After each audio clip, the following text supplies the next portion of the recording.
Yeah, it's a total crapshoot that he landed in, Kansas. What if he landed in Superman's capsule, landed in the Ukraine?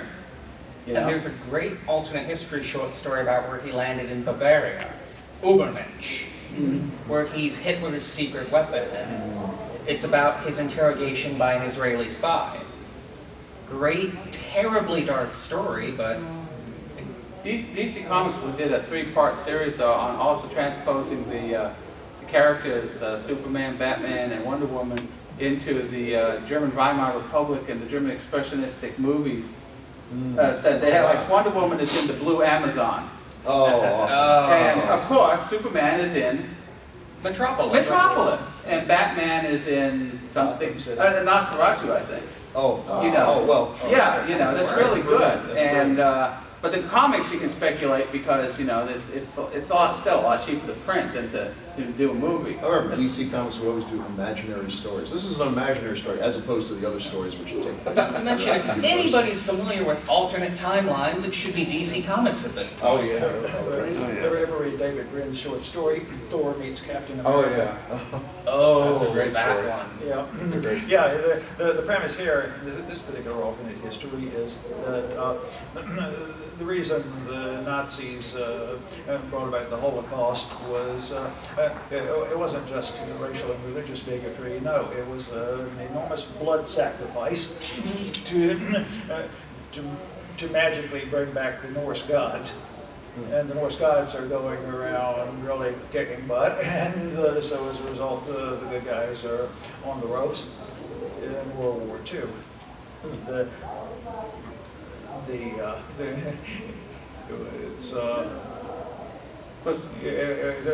one of your more off-the-wall alternate histories, but it was very effective. One of the reasons why alternate history got popular, people said this explicitly at the start of the 90s, like when Bruce Sterling and William Gibson with the difference engine, is the problem is our technological development is coming up so fast that people can't predict the technological. It's harder to write futuristic science fiction because you don't know what's going on. Charlie Strauss wrote took a 3-book contract, wrote these books, and there's this Celerando series, and he wrote the first 2, and he reneged on the 3rd. He said, I'm sorry, technology's caught up with me. His book was going to be about the surveillance state and constant surveillance and drones and spying, and he said, I can't write it. It's not science fiction. It's not science fiction anymore. So you do the alternate history, so at least you could do something, I kind of see that a lot. A lot of the early science fiction, you had a lot more free reign with science. You could have some guy on Mars cavorting with Martian women when we thought there were indeed people on Mars. Yeah. But now the space probes have ruined the solar system. You heard the joke. I get on my wife's iPad, and I've been grilling Siri. She won't give me a straight answer about her relation to the CIA, My wife says, stop getting in an argument with Siri. But you heard the joke, a guy told his wife, well, even if the NSA is eavesdropping, his wife says, even if the NSA is eavesdropping, they're only going to hear your crappy dad puns. And she laughs, and Dad laughs, and the NSA laughs. Yeah, the thing laughs. What's it called? Acela? What's the name of the device? No, the thing that you use to contact that. Well, anyhow, the thing laughs, and so he shoots it. The Eton had by all. But as far as I'm concerned, they can eavesdrop all they want. All they're going to hear is bad jokes and you can steal my identity too, because you can have my credit rating after my house was foreclosed on. So I know the question. Don't worry, there are only about 50,000 of them, and there are about 300 million of us, half of whom are old enough to be on the phone and on computers.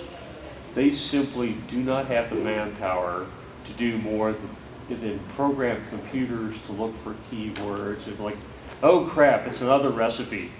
Rewrite it again. They don't want details of our lives. If they get something personal that is not a plot to blow up bald eagles, it's a failure.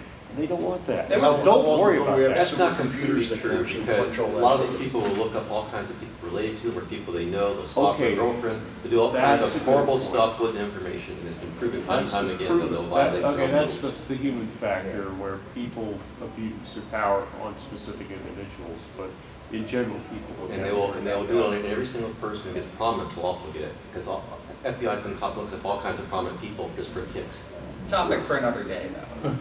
But still, Somebody recently wrote a story set in the future where society has collapsed and it get rebuilt, but everyone agrees we can't have the internet anymore, because what precipitated collapse was, I don't know if it's a virus or a program, but something happened and all personal information was dumped online to become public.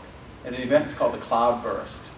And when that happened, that's the end of it. Everybody's bank accounts got cleaned out, everybody's secrets were out, and society completely collapsed, and they rebuilt it, but they realized that you just can't have the internet. There's just too much access to too much information. Who was it that said the Google-like is you're going to sell browser information, private companies for marketing, and somebody said, well, I'm going to buy all the browser information of all the congressmen who voted for it and release it. Yeah. Misha Collins. Yeah, that's right. That kind of taps into what I wanted to be one of our closing questions, though, is that, as both of you mentioned before, the 90s we really saw the alternate history genre start taking on a life of its own. It was kind of a subset of science fiction before, and it's grown into its own animal. I'd argue part of that's probably the internet.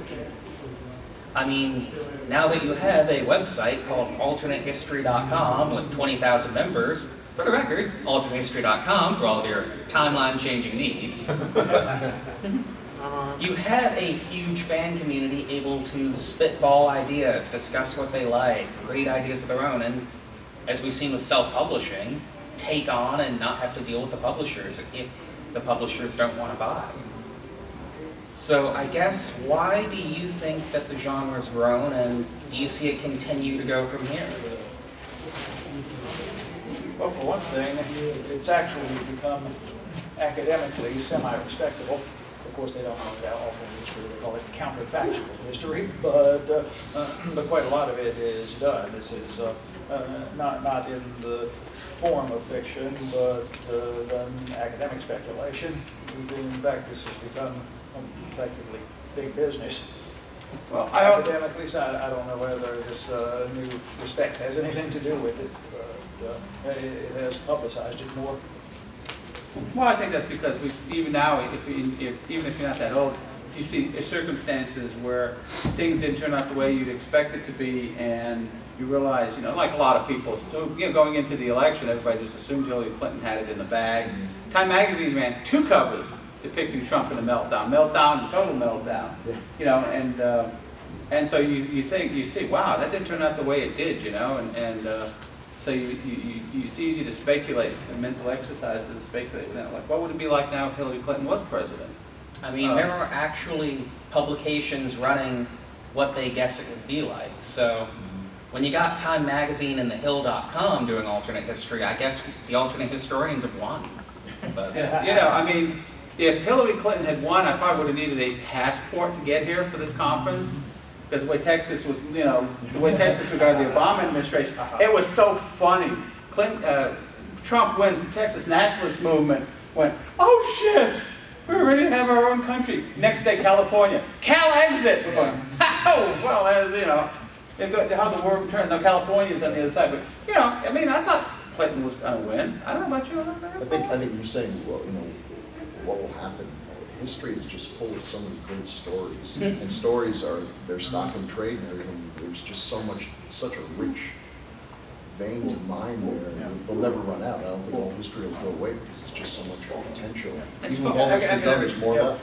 Academic historians, even the ones who aren't actually writing counterfactual history, guys writing straight history, are starting to lard it with a certain amount of counterfactual speculation. Like I just read one that Barry Streisand's The Death of Caesar, in which he speculates about what would have happened if Caesar had not been assassinated.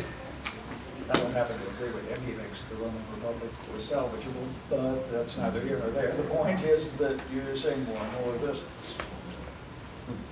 Well, anything last minute you'd like to plug, gentlemen? Buy our books. Well, I mean, if you like alternate history, I was a nominee for the Sidewise Award in 2013 for my alternate history. It was published in Daily Science Fiction called Great White Ship. Now I have an alternate history novel. So, like I said, Larry Niven liked it, which was really, when you ask a major author to deliver a book and you send it to him, I get the email back from Niven and says, I hope you like it, because Niven's not going to patronize, a schmuck like me. And that's what he said. So, I think you'll like it too. Well, thank you for spending some of your time with us this morning. Hope this you has been enjoyed it. Changing the Times.